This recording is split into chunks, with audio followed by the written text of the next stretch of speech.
Okay, tumayo tayong lahat. Basahin natin ang Proverbs chapter 11 verse 30. Okay, so basahin natin ang sabay-sabay. Ready, go? The fruit of the righteous is a tree of life, and he that winneth soul is wise. Okay, ulitin natin. The fruit of the righteous is a tree of life, and he that winneth souls is wise. Okay, so sabi dito, meron tayong, yung fruit natin dito, kakaiba, no? Anong mas malaki, fruit or tree? Tree, di ba? Pero sabi dito, the fruit of the righteous is tree, no? Okay? Kasi gusto ng Panginoon tayo ay maging tree na nagbubunga din ng kapwa natin, tree. Amen? Okay? At he that winneth souls is wise. So gagamitin ko yung pinaka magiging ano natin, Brother Maning, hindi ko na ano sa ito, pero ito yung ano ko sana, yung tatlong levels of soul winners na gagawin natin sa church. The seed sower, the fruit bearer, and the tree planter. Okay? Tatlo yun. So, pagiging ano natin, meron tayong specific number na mawiwitnessan mo. Hindi ko alam kung iniisip ko pa eh. Ilang number na mawiwitnessan bago ka maging bahagi ng seed sower. Magkakaroon tayo ng damit na nakalagay. Seed sower. Amen? Tapos kapag merong nabaptize doon sa nawitnessan mo, saka ka magkakaroon ng damit na fruit bearer. Amen? Tapos kapag merong kang nadala na nabaptize, na saved, nabaptize, tapos nagsosoul winning na, saka ka lang magkakaroon ng damit na tree planter. Okay? Okay? Okay ba yun? Okay, so grabe magastos tayo ngayon, ano? Maliban pa dun sa ano natin, yung regular na damit natin sa, by the way, another ano na naman natin, kasi di ba meron na tayong dalawang uniform? Dark blue saka light blue. Anong gusto nyong kulay na susunod? Okay? Ay, wag na lang ako magtanong kasi ang dami yung suggestion eh. Okay, so pangatlong ano natin, damit natin para sa pagsaserve natin sa soul winning.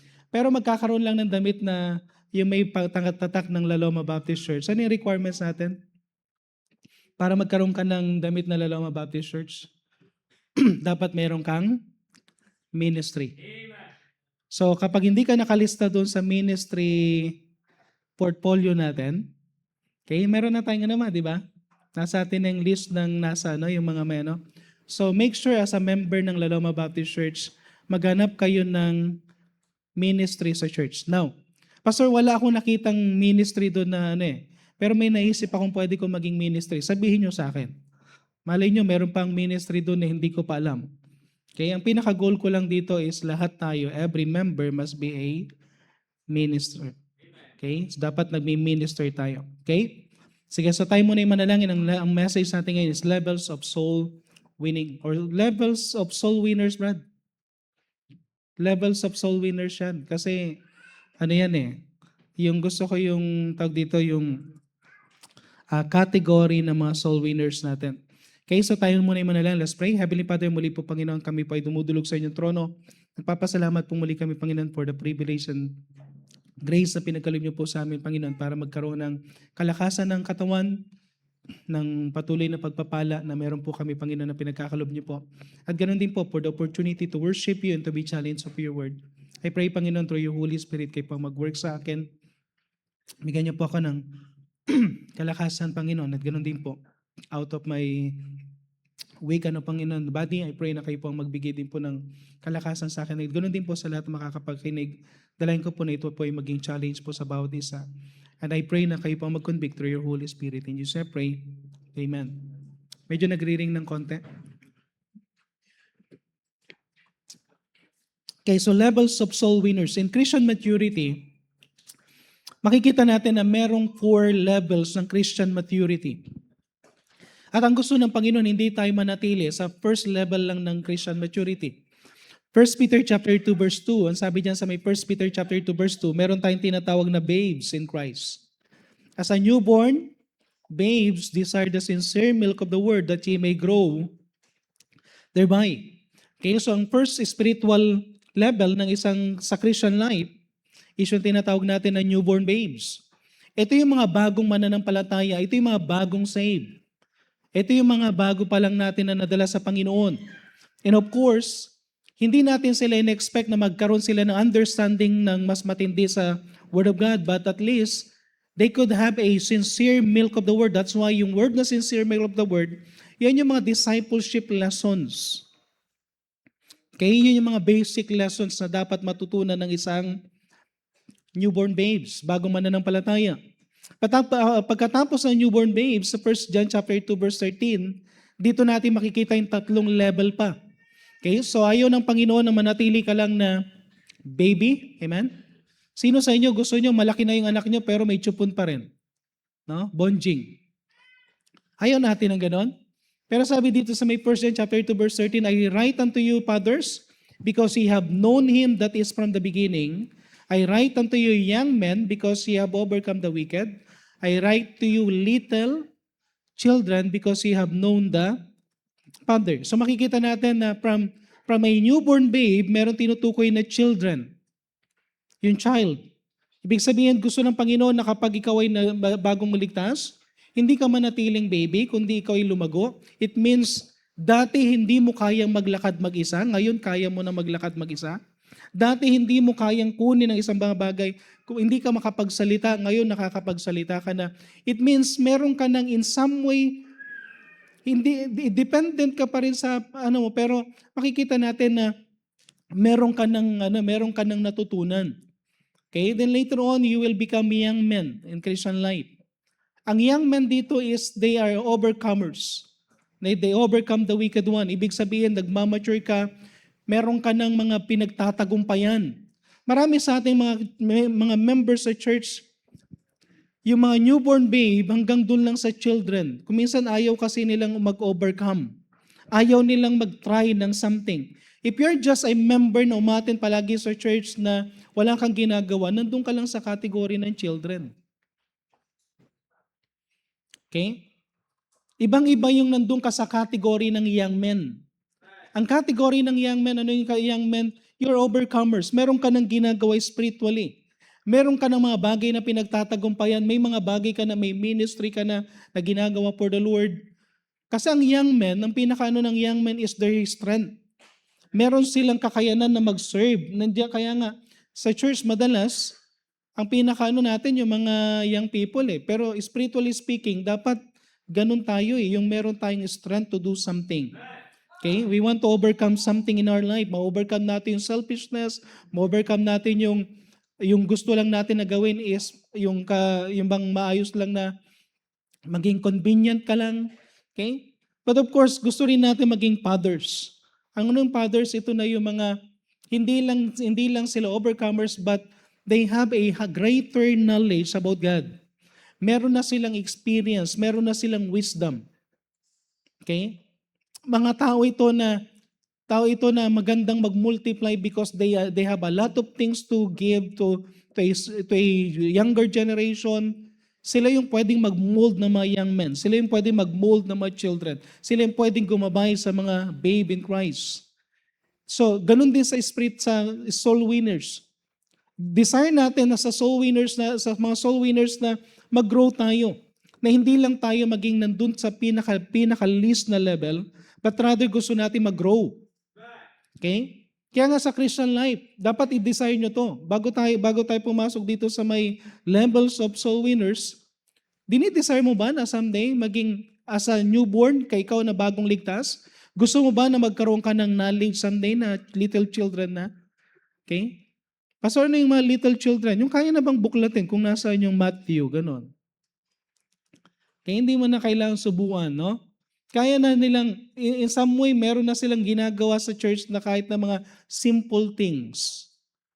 Pero may ginagawa na. Pero ang young men, pag young men ka na, ibig sabihin, in some way, makikita na yung activeness mo sa church. May ginagawa ka na talaga na paglilingkod sa Panginoon. And of course, kapag ikaw ay naging father, sabi ko nga, yung wisdom mo na, yung ano mo, ikaw na yung isang tao na magmumultiply para ma-multiply mo yung sarili mo sa iba. So gusto natin mag-grow. Ganun din sa ating soul winning effort. Sa Psalms 92 verse 12, tingnan nyo Psalms 92 verse 12. Ang sabi dito is, ito yung gusto ng Panginoon, na hindi tayo mananatili lang dun sa seed, kundi ang sabi dito, the righteous shall flourish like a palm tree, he shall grow like a cedar in Lebanon. Okay? So may imagine mo to na isa sa pinakamalalaking puno is sa cedar of Lebanon, isa sa pinakamatitibay din. At inano tayo dito na yung righteous person will flourish like a palm tree at the same time cedar in Lebanon. Yung bang matataas na puno. So gusto ng Panginoon na hindi lang tayo manatiling seed, hindi lang tayo manatiling bush o kaya yung maliliit na puno o little tree. Gusto ng Panginoon tayo magkaroon tayo ng maglumago pa tayo spiritually. So in this year, ang pinaka-goal natin is faithfulness and fruitfulness. Kaya mahala tayo, mapapalitan natin yung kasi papalitan na natin itong mga verses dito for our team. Tapos yung team natin ng mga monthly verses, I think baka nag-iisip ako kung saan natin nilalagay na makita nyo palagi eh. Somewhere na visible, baka pwede natin nilagay dito na lang yung pinaka-team natin every month. Pero ang every month, makikita nyo every month from January to June, is faithfulness sa Panginoon at sa mga bagay na ginagawa natin as a Christian. Okay? Kaya nyo bang maisa-isa dyan yung pinaka-team natin, Brad? Na yung meron kayong dyan para makita lang natin. Kasi doon sa natin, hindi tayo maging fruitful if we are not faithful. Marami gusto nilang maging fruitful pero hindi sila faithful. Kahit anong gawin mo, kung hindi ka faithful, hindi ka maging fruitful. First, kailangan maging faithful ka sa Panginoon. Faithful to the source, and that is the Lord, the God alone. Tapos, isa is faithfulness to standard. Meron na ba tayo? Hindi ko masusundan yun eh. Yung faithfulness sa standard, kung hindi ako nagkakamali, February is faithfulness sa standard. Anong standard natin no other than the Bible? Sino magbibigay sa atin ng tamang stand? Walang iba kundi ang salita ng Diyos. Wala tayong pagbabatayan ng ibang bagay. Ang pinaka-standard natin, ang faith and practice natin is no other than the Word of God. You need to be faithful sa Word of God. Faithful to God, faithful to His Word. Number 3, faithful to the sole purpose, and that is the Great Commission. Okay? Kaya meron tayong world mission sa March. Ibig sabihin, dapat maging faithful tayo na mag-abot ng kaluluwa at the same time, yung ginagawa natin for the Great Commission, that is teaching them, yung una is win them, baptize them and disciple them. Kasama na dyan yung world mission. The number 4, faithfulness to the sustenance. Anong nagsusustain sa isang Kristiyano? Prayer. Amen? Okay? Ang makakapag-sustain lang sa'yo, by the way, hindi mo kaya mabuhay mag-isa. Kailangan natin ng Panginoon. Kaya meron tayong prayer conference during April. Okay? Then, April, May. Next, faithfulness to strengthening. Yan yung tinatawag natin na godly discipleship. Kaya kasama na dyan yung soul winning and discipleship. And last, para sa first half ng natin, June, faithfulness to stewardship. May kinalaman ito sa God-honoring giving natin. Okay? Again, ulitin ko 3 lang yung main giving natin, yung tithes, faith promise, saka yung building. Hindi tayo nagpa-practice ng first fruit o anumang klase ng iba pang offering. Okay? Yan lang tayo. God sustained the church because of that offering. Amen? And by the way, ang tithes, hindi para sa pastor. Para sa operation ng church. Okay? Part lang kami, no? Bahagi lang kami.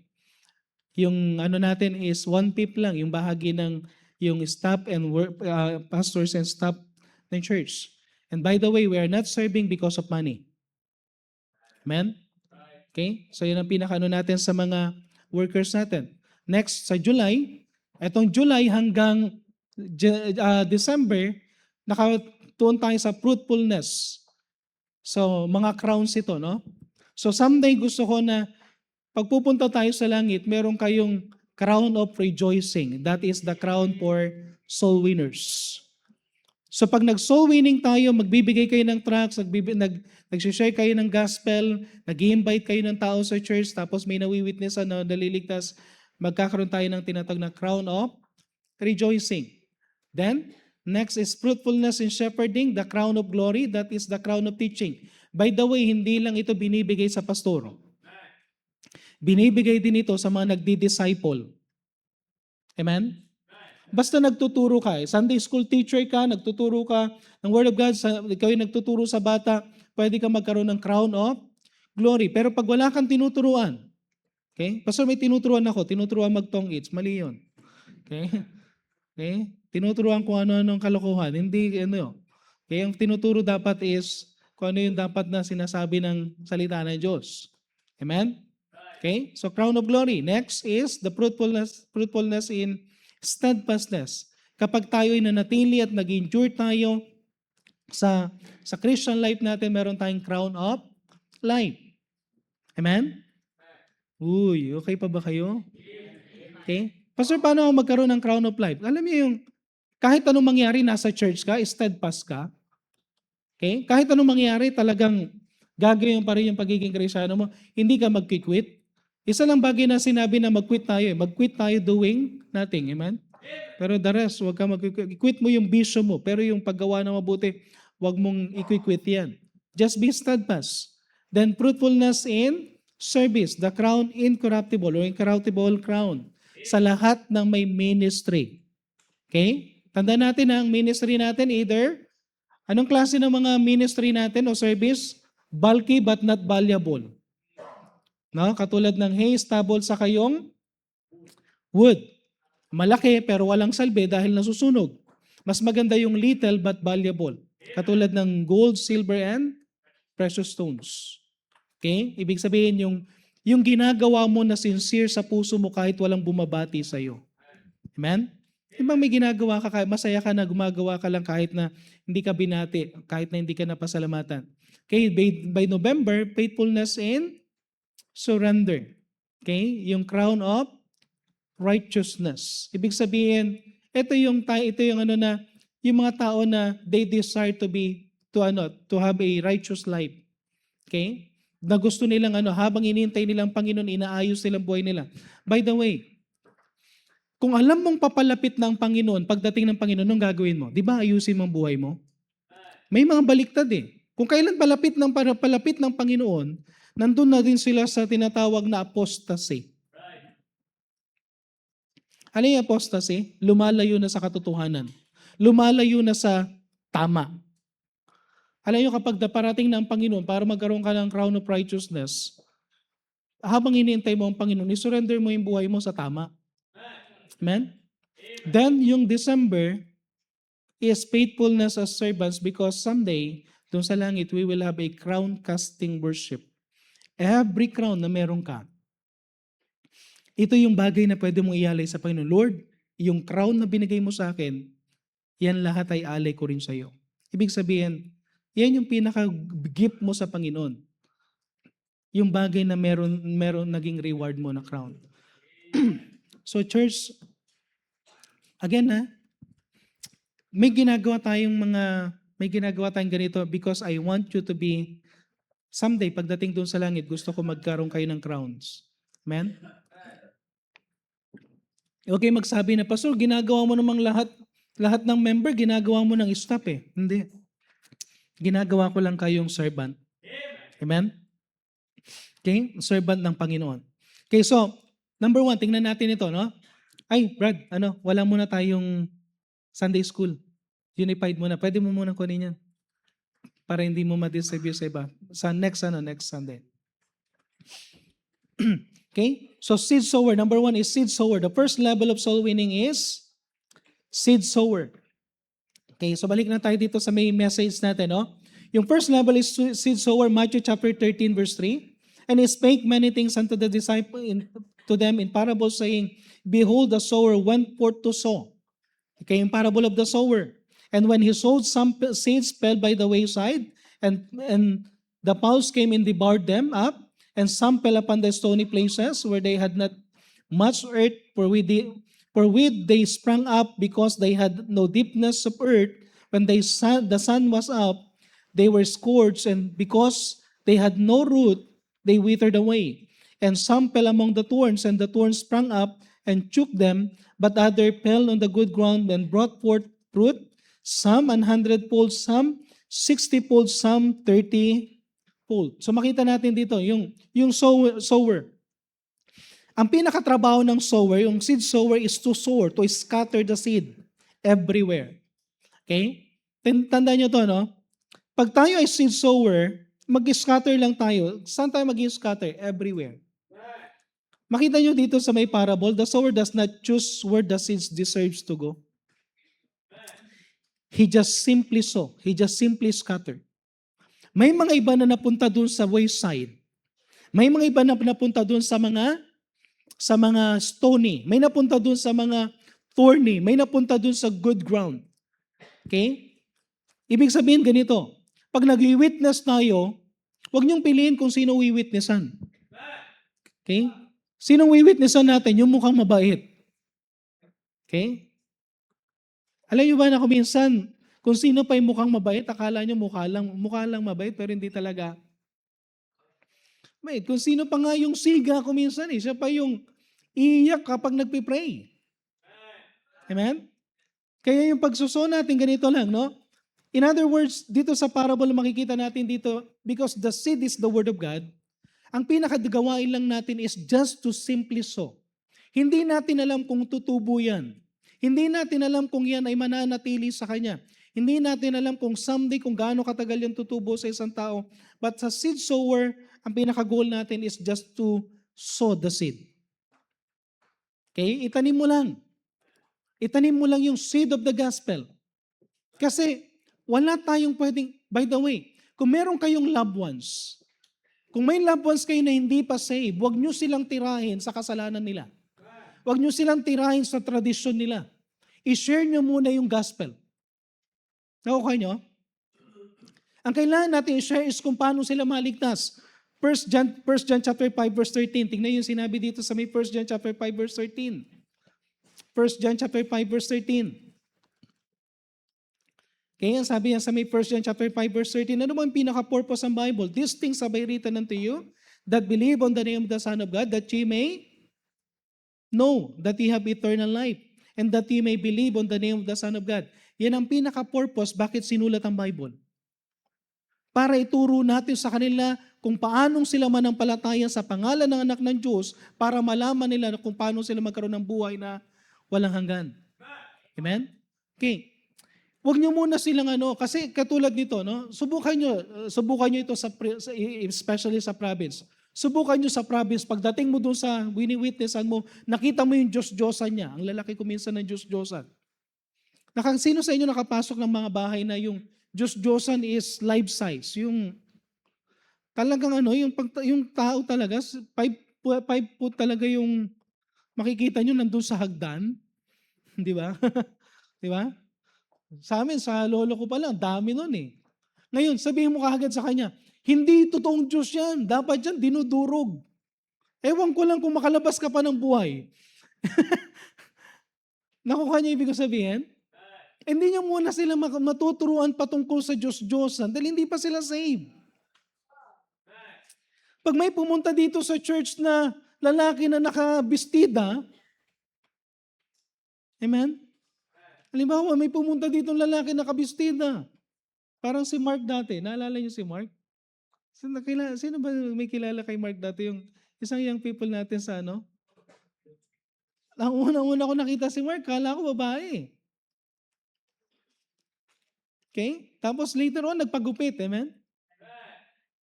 Sayang, nawala na yung bata na yon. Pero, isang bagay, pag nakita nyo siya na nakabistida na pumunta dito sa church, huwag nyo munang sitahin regarding doon sa kanyang pagiging part ng LGBTQ+. No? Dami. Huwag nyo munang pupunayin doon, hindi pa yan saved.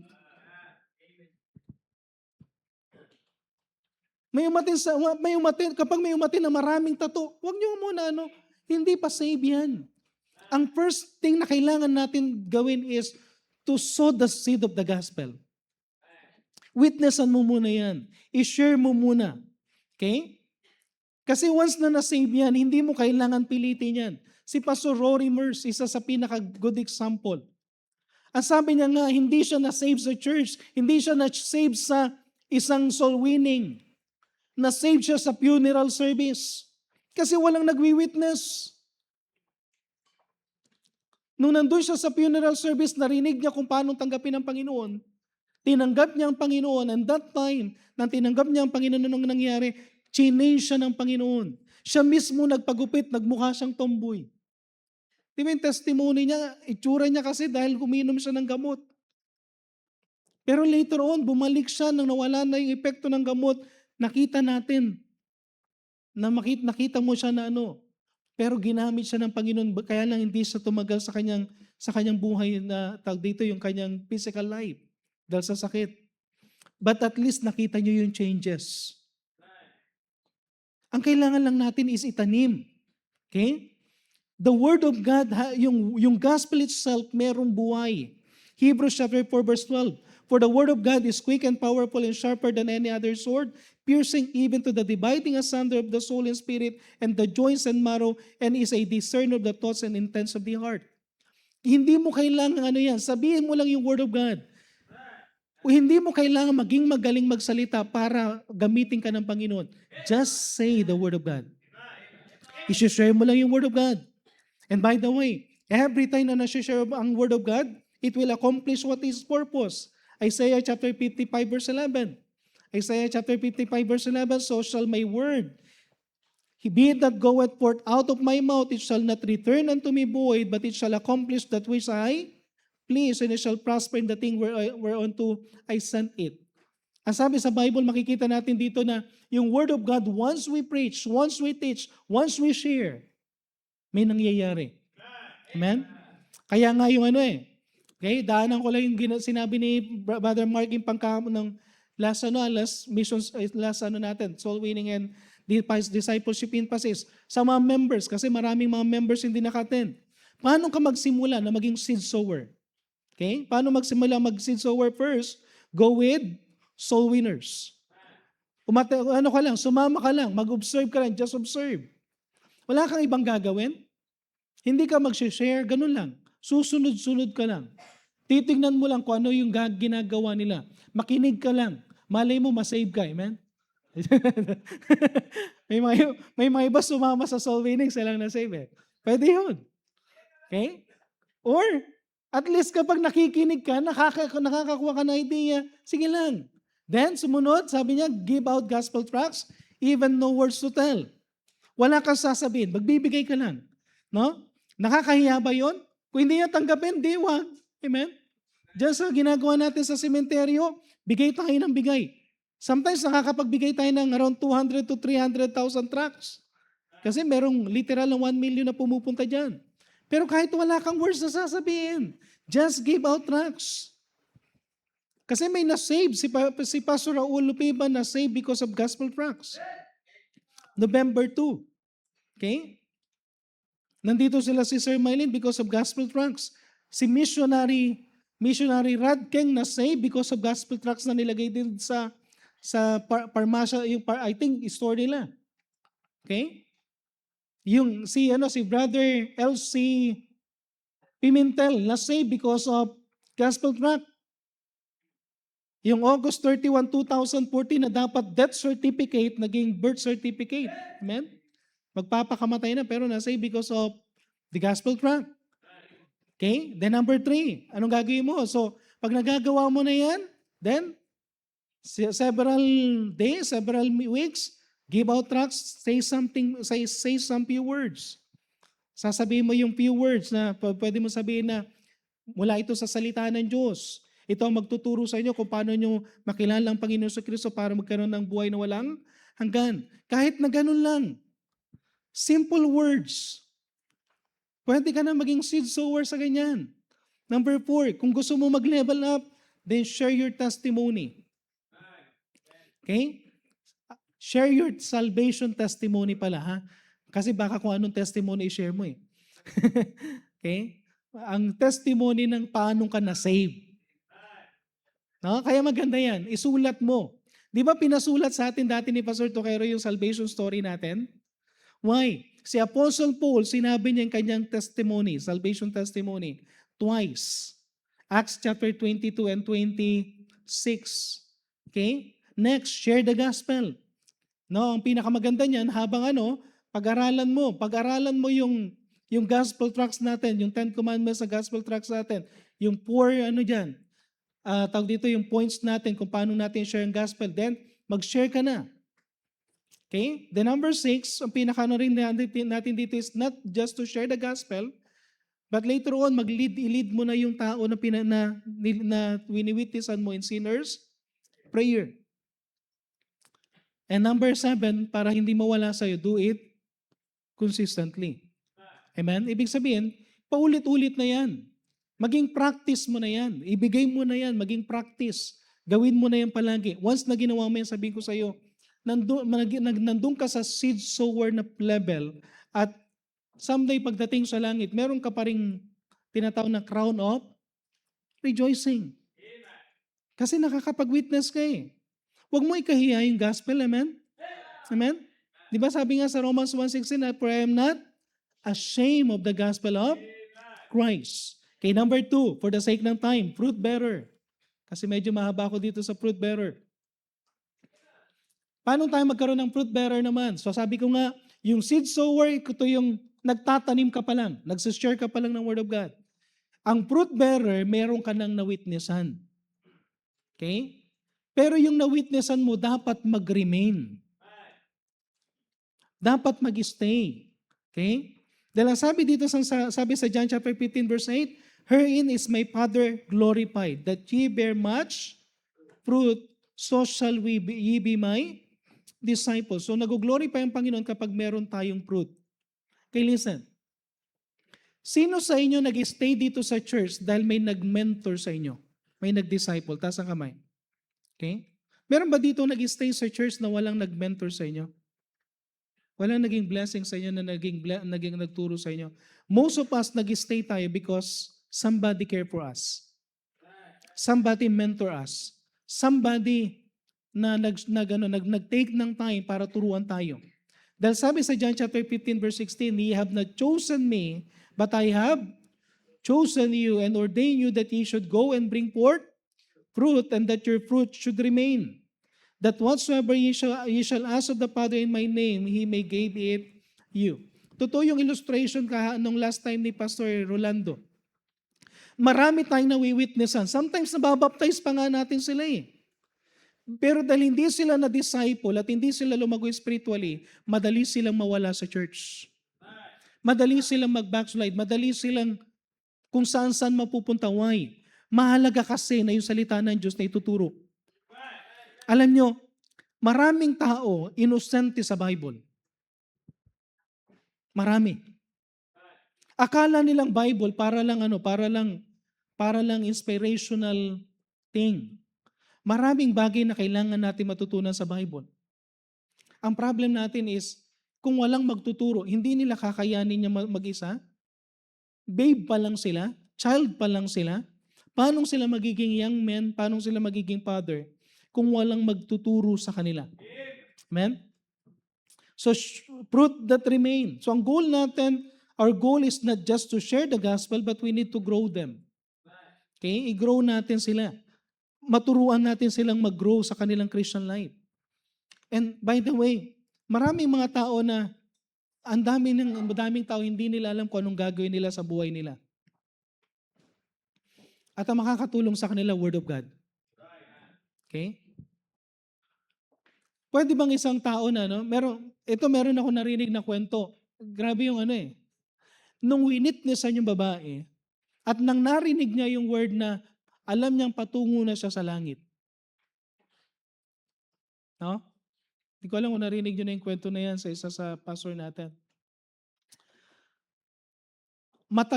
Namatay kasi yung kanyang anak. Tapos talagang na-depress siya dun sa pagkamatay ng kanyang anak. Na-witnessan yung babae. Nung na-witnessan yung babae, nalaman niya na siya ipatungo sa langit. Ano yung ginawa niya? Nagpakamatay. Dalang nasa isipan niya, magkikita na kami ng anak ko. Pero nakalimutan kasing ilagay doon sa ano yung purpose ng Panginoon, bakit hindi ka pa pinatay. Ano yung purpose ng Panginoon? Bakit buhay ka pa? And sometimes, ang ibang tao, pwedeng ganun lang ang purpose nila, gusto lang nilang masave, pero wala na. Pero pwede nating i-share sa kanila na may purpose yung buhay natin. May purpose pa ang Panginoon, kaya buhay ka pa. Okay lang sana yung magnanakaw sa cross. No? Nang namatay siya, alam niya na napupunta siya mamamatay na siya that time, wala na siyang pag-asa. Pero at least nag-pray siya. Pero kung ikaw ay binuhay pa ng Panginoon, may purpose. Sometimes kailangan natin yung mga word of God. Hindi pala sometimes, kailangan natin yung word of God. Na dapat may magturo sa atin. Ang Great Commission, may 3 parts ang Great Commission. Matthew chapter 28 verse 19. Matthew chapter 28 verse 19. Go ye therefore and teach all nations, baptizing them in the name of the Father and of the Son and of the Holy Ghost, teaching them to observe all things whatsoever I have commanded you, and lo, I am with you always, even unto the end of the world. So 3 bahagi po ito. Witness them, baptize them, and disciple them. Amen?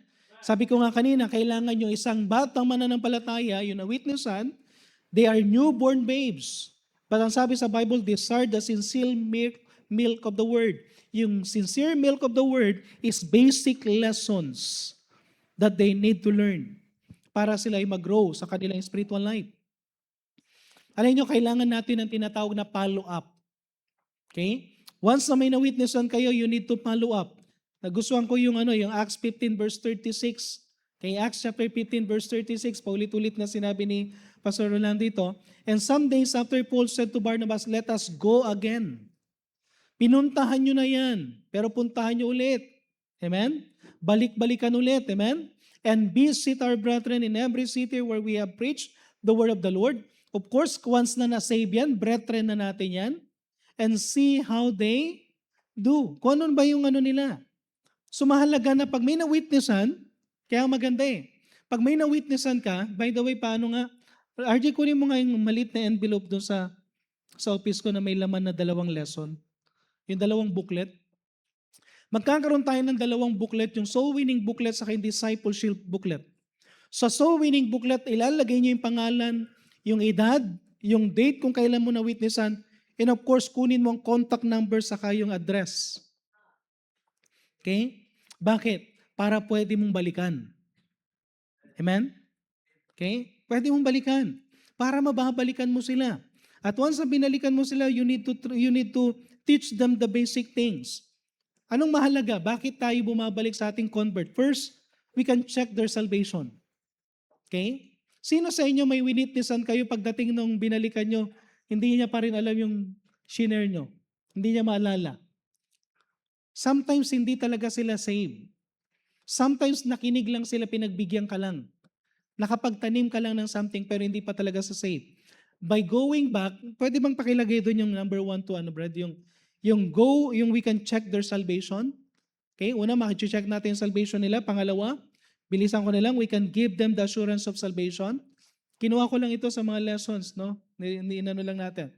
Assurance of salvation. Third is, we can teach them the growth, no? Yung growth, how to grow in Christian life. Ano yung growth dyan?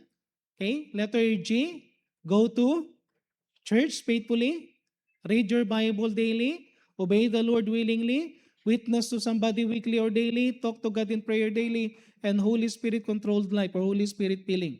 Okay? So yan yung mga basic lesson. Ilalagay natin yan sa natin. At tuturuan namin kayo kung paano gawin yan because yan yung way nila para sila ay mag-grow. Okay? Then, number 4, then continue to the other lessons. Meron tayong yung tinatawag na new life in Christ. So sa discipleship is not simply giving a lesson. Gusto ko rin emphasize ito, no? Yung kanilang sinabi last time, it is not just not giving lesson but establishing relationship. Alam nyo kung bakit maraming nag-i-stay sa church? Kung sino yung madalas nag-i-stay sa church, those who meron silang na-establish na relationship o friendship within the church. May kakilala sila. Okay? So marami tayong mga bago ngayon. Okay, may mag-asawa tayong umatin ngayon na taga-retiro. No, dito lang sa retiro. Okay, meron tayong mga attender dito ng mga couples na mga bago. May mga bago tayong mga young people. Alam niyo maganda, meron sila makausap. May kakilala sila sa church. Amen? May kakilala sa church.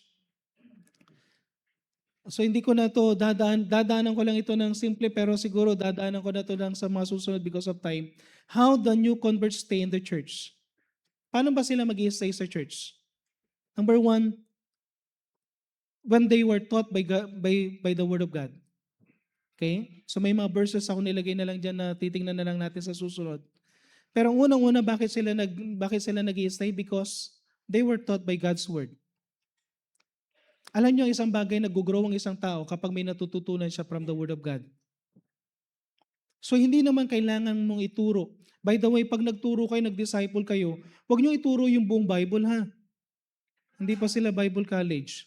Hindi pa sila Bible Institute student. Just simple verses na kailangan nilang matutunan. Number two, when they are connected to people. Meron na may relationship that is built. Okay? Ibig sabihin, may mga naging kaibigan na dito sa church. May mga naging kakilala.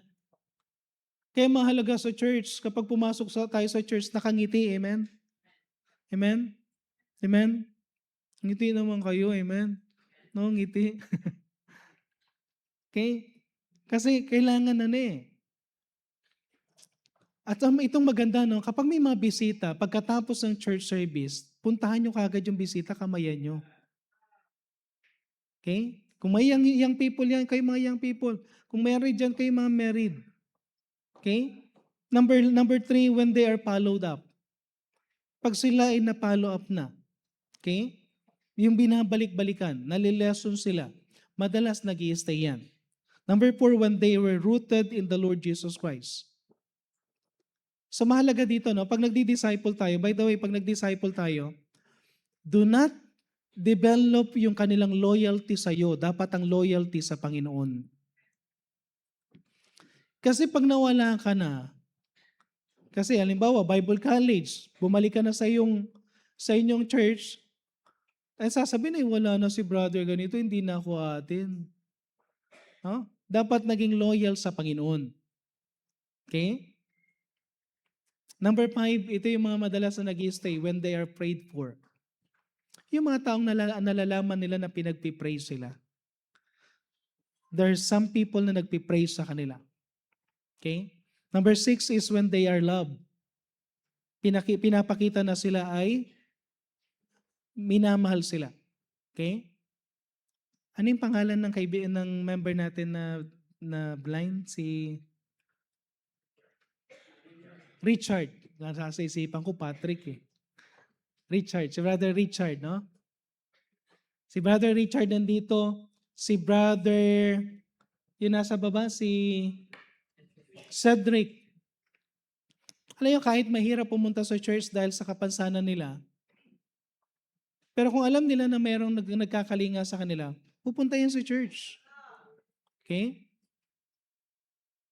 Alam nyo yung pag nararamdaman nila na may pag-ibig na naano sila. The number seven, when they are involved. So mahalaga yung ma-involve sila. Kaya nga kailangan natin na madala din sila na meron silang gagawin sa church. Okay, humanap kayo ng ministry sa church. Nang ako ay naging bago mananampalataya sa Bayambang Baptist Church, naganap ako ng ministry. Kinaibigan ko yung may mga ministry sa church. Naging kaibigan ko si Brother Jomar, yung magaling sa pianist, saka si Brother Jeffrey. Magaling silang pianist, magaling na song leader. Kaibigan ko lang sila, amen? Hindi ako naging magaling na magpiano sa song lead. Kaibigan ko lang. Pero at least ang kaibigan ko, yung mga faithful sa church. Tapos later on, naging kasama na ako sa, tawag ako dito, yung isa na ako sa helper sa Sunday school class. Ang una kong Sunday school class, toddlers. Sumunod na sa toddlers, 3 and 4, yung 1 to 3, then 4 to 6, then high school, then hindi ko namamalay, nagpipreach na ako sa congregation. Unti-unti. Pero maganda yan na meron kang nagiging involved ka. Amen? Fruit bearer. Then last, number 3 is the tree planter. So gusto ko lang at least makita nyo as a church, ano yung pinakapupuntahan natin. Okay? So soul winning is just simply adding, sabi nga ni Pastor Orlando, is adding new converts to the church. But discipleship multiplies believers in the church. Okay? So pag nagso-soul winning tayo, nakakapagdagdag tayo, pero dagdag bawas yan dahil pag hindi yan na-disciple, mawawala rin yan. Pero pag nag-disciple nag-stay, ang tendency na mumultiply tayo at kung matuturuan natin sila maging soul winner din, then they will become tree of life. Dahil sabi sa Proverbs chapter 11 verse 30, the fruit of the righteous is a tree of life. Okay? And he that winneth souls is wise. So ang new convert natin, ang pinaka-goal natin sa new convert is to grow them or to grow them. Okay? Hindi natin sila gusto na hindi lang natin sila gusto maging simpleng lang, ligtas. Kundi gusto natin sila na maging tree. Somebody na magbe-bear din ng fruit. Okay? So this time, growing them to become soul winner, ang pinaka-goal natin. So mahalaga dito na meron tayong mga nagme-mentor. 2 Timothy chapter 2 verse 2. And the things that thou hast heard among many witnesses, the same commit thou to faithful man who shall be able to teach others also. Okay, so ang ultimate goal natin is to make them a tree of life. Amen? Paano natin sila gawing tree of life? Okay? Daanan ko lang din na mabilis. Idaano ko na lang ito, no? Siguro sa mga susunod na idadaanan ko ulit ito. Number 1, go with them. Natutunan ko lang din, no? Take note ko lang. Go with them. Anong ginawa ni Barnabas? Then departed Barnabas to Tarsus for to seek Saul. And when he had found him, he brought him. Okay? Nandun yung makikita natin na hinanap siya tapos sinama siya. So ibig sabihin, isang bagay na makikita natin kung gusto natin makapag-disciple at maging tree of life sila, isama natin sila sa mga bagay na ginagawa natin para makita nila yung ginagawa natin. Okay? Then, number 2, teach them by example. Hindi sila matututo kung wala sila makikita ang example. Kaya nga sabi ni Apostle Paul, be followers of me even as I also am of Christ. Maging tagasunod ko kayo katulad ng pagsunod ko sa Panginoong Heso Kristo. Okay? So, turuan natin sila na by example. The number 3, encourage them to bear fruits. Yung sabihin natin, yung sinabi ni Apostle Paul sa Romans 1:14, I am debtor both to Greeks and to the barbarians, both to the wise and both to the unwise. So makita natin dito na isang goal natin is someday, maging sila, no? So ito ipaparan natin, simple lang itong na to. Ito yung soul winning notebook natin, amen? Okay? So bawat member, at kung may mga attender din dito na gustong gawin yan, nasa sa inyo, no? Pero ito, bawat 1, 2, 3, 4, 5, 6, 7. So ibig sabihin, kada page na is 7 names ng tao. 40 lahat ito. So ilang yan? 40 times 7, 280. Okay? Tama ba? 280? 280. So ibig sabihin, sa one booklet na to, pag napuno mo to, meron kang na-witness na 280. Amen? Amen? Okay? So dami na yan, ha? So itatago nyo to, huwag nyo iwawala, ha? Okay? Idalhin nyo to kahit saan. Sa office ninyo, sa clinic ninyo, kasi hindi mo alam kung sino yung mawiwitnessan mo eh. Tapos isusulat mo yung pangalan nila. Kung gusto mo, makipag-picture ka sa kanila para meron kang souvenir ng mga mukha nila. Amen? Then ito, discipleship. Sa discipleship naman, sa one sheet, meron dalawang pangalan ng tao na i-disciple mo. So 40 times 2, 80 disciple, no? Tama ba? Disciple. Tapos discipler tayo, no? So, yung meron ka magiging 80 na disciple dito. Okay? So, ang pinaka-goal natin is, ang church natin, alam nyo, maraming programang ginagawa ng iba't ibang church para dumami ang walang ibang programa kundi i-share lang yung gospel. We will not change the music. We will not change the atmosphere ng church. Amen? Amen? At hindi tayo mag-rock and roll dito sa church. Okay? Hindi tayo magbababa ng standard natin na tatawag dito pagdating dito sa church. At least, alam nyo, sa church, maganda yan na mayroon tayong standard. Kasi pag nakikita nila, tingnan nyo to, no? May mga ibang new converts natin na, ay, karamihan pala sa mga church member na babae nakapalda. So, magdi-discern na silang magpalda. Okay? Kayo namang may palda at hindi nyo ginagamit, lalong-lalo na nalakihan nyo, pwede nyong ibigay. Amen? Amen? Amen? Pero huwag kayong magbibigay sa lalaki, ha? Babae lang.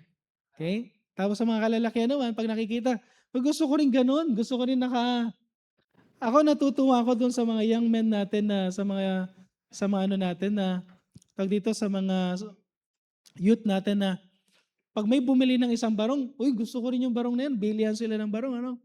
Pag may bumili ng long sleeve, maganda yon. Yung bang makita natin na ano, hindi natin papalitan yan.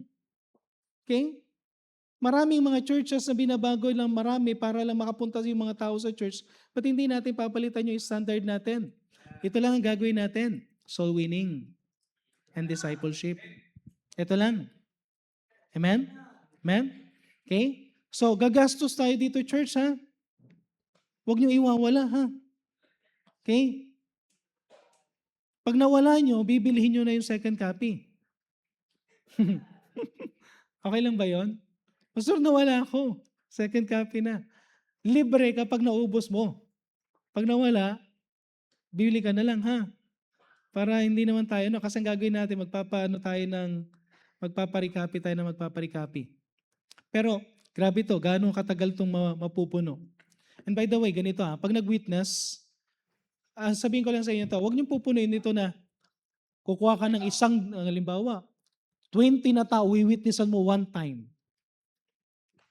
para magkaroon ka kagad ng 20 dito.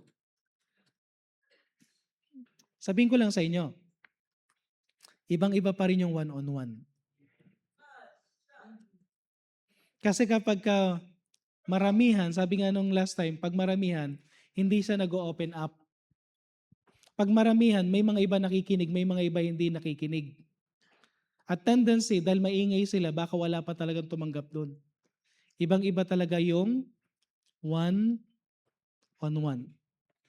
Kung pwedeng dalawa, ganon, tatlo, pero wag lang yung bulk na napakarami. Okay? Pwede natin gawin yung pinaka-bulk na marami kung wala talagang opportunity na may nakita kang opportunity, pero if it is possible, one-on-one. At ganon din sa discipleship. Okay? Okay? So, okay pa ba kayo?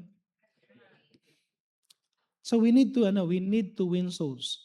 Sa mga bisita po namin, kaya kayo nandito, hindi namin kayo layunin na para maging baptist. Ang layunin namin sa inyo is makilala niyo ang Panginoon Jesucristo. Pag nakilala niyo ang Panginoon Jesucristo, sabihin ko sa inyo, pag nakilala ko niyo siya bilang tagapagligtas, nagkaroon ka na ng assurance going to heaven, at alam mo na narinig mo yan at nakita mo sa Bible the way we share it, then later on, ikaw na lang magdi-decide. Hindi ka namin pipilitin na maging membro ng church because you see na pinipreach lang talaga namin ng Bible, wala na iba. Okay? At dito sa church, if you will become a member ng Laloma Baptist Church, isang goal namin. Sana samahan niyo ako bilang pastor ninyo, ha? Mga Sunday school teachers, mga leaders and church ministries, samahan niyo ako sa isang goal. Nang pinaka-goal natin, lahat ng mga miyembro may ministry. So make sure na lahat ng ministry nagso-soul winning. Nagdi-disciple. Amen? Amen? Amen? Okay? Pastor, paano yan? Hindi na ako gaano nakakapaglakad. Sino sa inyo, sa isang araw, wala kayong nakakasalubong na tao? Taas ang kamay. Sino sa inyo walang nakakasalubong na tao? Para kang nasa outer space. Para kang astronaut. Okay? So, sino sa inyo palaging may nakakausap na tao? Taas ang kamay. Uy, yung iba walang nakakausap. Lahat tayo may nakakausap, di ba? Lahat tayo may nakikitang tao, di ba? Amen? So kung may nakikita kang tao, pwede ka magbigay ng gospel tracts. Gaano katagal ubusin ng 20 gospel tracts? Gaano katagal ubusin yung 20 gospel tracts? Pag may nakita kang isang jeep, ubus ka agad yun. Amen? Tama? Dumaan ka sa isang kalye, ubus ka agad yung kulang pa. Ang request ko lang ganito, at least may gagawin kayo. Do not go to church without soul winning sa discipleship. Mas maganda na nandito kayo bago kayo mag-serve. Nagbigay kayo. So i-check ito nagbigay ba ng tracts? Either nagbigay ng tracts, nag-soul winning, basta meron siyang ginawa o kaya nag-disciple. O kaya meron kang nadala sa church. Yan ay, tawag dito, basta weekly meron tayong gagawin. Okay, sa mga bisita na naririto, kung may mga bisita tayo mamaya, meron tayong, tawag dito, may mag-share lang sa inyo saglit. Okay, so hindi ko na matatagalin kasi kailangan din yung ating tagapagsalita. Aalis din siya patungo sa Pampanga. Pero mamaya si Pastor Rolando, amen? Okay? Sige, so pwede tayong tumayo lahat, magkaroon lang tayo ng short invitation regarding this message. I know na parang naging teaching yung aking message ngayon because na-burden lang ako kasi sayang yung Wednesday, Thursday, Friday. Sayang. Kung hindi kayo nakapakinig. At kung kayo ay hindi nakapakinig last time, pwede bang kung hindi kayo nakapakinig last Wednesday, last Thursday, last Friday, kung kayo ay member ng Laloma Baptist Church, pwede bang balikan ninyo yung live streaming? Pwede bang pakinggan ninyo? Pwede ba kayo magsabi sa Panginoon, Lord, gusto ko talagang magamit? Amen? Kaya naging ganito ang preaching ko, hindi ako nag-preach na kundi parang teaching. Kasi kinuha ko muna yung pwede ko may share sa inyo. At yan ang magiging program natin, Seed Sower, Fruit Bearer, Tree Planter. At kung may bagay ka na ipagpipray, sana isang pagpipray mo this morning, gagawa ka ng commitment, Lord, kahit papano gusto kong maging, hindi man ako nandun sa tree planter agad, hindi man ako dun sa fruit bearer agad, but at least, Lord, maging seed sower ako. Amen? Maging seed sower. At kung ikaw ay seed sower na, desire to be a fruit bearer. Kung ikaw ay fruit bearer na, desire to be a tree planter. So habang tumutugtog ating pianist, hindi natin patatagalin. Habang nakayo kung ulo nakapikit ang mata, if God spoke to your heart, gusto natin maging may involved sa soul winning, then punta tayo dito sa harapan. Gusto natin mag-grow sa soul winning, punta tayo dito sa harapan. Okay? Forward tayo dito sa harapan. At pag-pray natin ito. Gusto ko mag-grow spiritually. Dito sa harapan, kung meron kayong gagawing member or non-member, pwede tayong pumunta dito sa harapan. Kung gusto mong ipag-pray yan. At least you desire. Alam nyo, kung may mga tao na under sa inyo, kayo ay boss sa company o kaya meron kayong tawag dito yung alam ninyo na may mga loss pa doon sa mga empleyado na kasama mo, then why not share? Why not? Alam nyo, may mura nga lang yung Bible natin. Pwede ka magdala ng Bible na New Testament. Sabihin nyo lang sa akin kung kailangan nyo ng New Testament Bible. Pwede mong bigyan yung kamag-anak mo. With gospel tracts, simulan mo yan.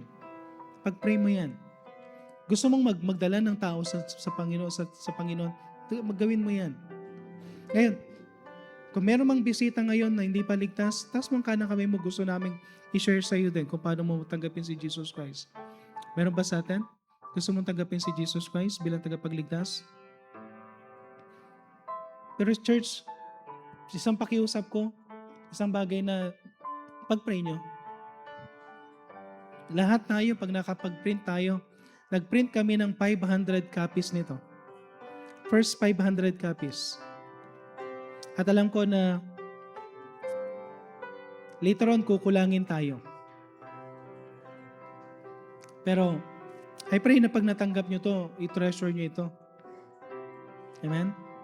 Amen? Church, hindi tayo magpapagalingan dito ha. Hindi tayo magpaparamihan ng na witnessan ha. Hindi tayo paramihan ng disciple. Just do it from the heart. Do it from the heart. Hindi ka pinilit. Masaya mong ginagawa. Pero, dapat gawin natin na ipupush ko kayo na every week. At least meron kang ginagawa every week. Okay? Kaya bang malagyan ng pangalan to ng isang tao kada week? Kaya niyo bang lagyan ng pangalan to ng tao every week?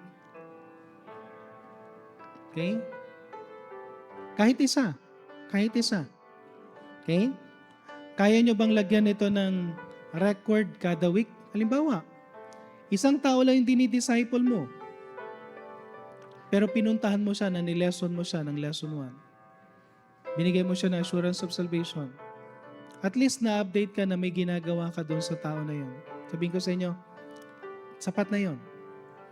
In 1 year time, hindi ko alam kung gaano karami ang idadagdag ng Panginoon sa church if we will do it consistently. Amen? Okay? And higit sa lahat, gawin natin to for the sake of the Lord. Wala nang ibang dahilan. Tayo po'y manalangin. Heavenly Father, maraming salamat pong muli sa binigay niyo po, Panginoon, na message ngayong magang ito. I pray, Panginoon, na patuloy kayo po, Panginoon, ng magbigay ng patuloy na pagpapala sa bawat isa. Sa mga decision na ginawa, Panginoon, ng bawat isa. Maraming salamat po na kayo po ang Diyos na patuloy na nagbibigay sa amin, Panginoon, ng inyong pagpapala, ng challenge para gawin, Panginoon, ang inyong kalooban. At dinadalain ko po, Panginoon, na i-bless niyo po ang bawat isa na gumawa ng pagpapasya na magkaroon sila ng bahagi in soul winning and discipleship. Pagpalain niyo po kami, Panginoon, at I pray na patuloy kaming ma-challenge sa mga susunod na mga araw, sa mga susunod na mga services, mga susunod na preaching na maririnig namin, na may kinalaman sa soul winning and discipleship. I pray, Panginoon, na patuloy kayo pong mag-challenge sa amin. Pagpalain niyo pang lahat ng ito sa pangalan ng Panginoon Yesus. Amen.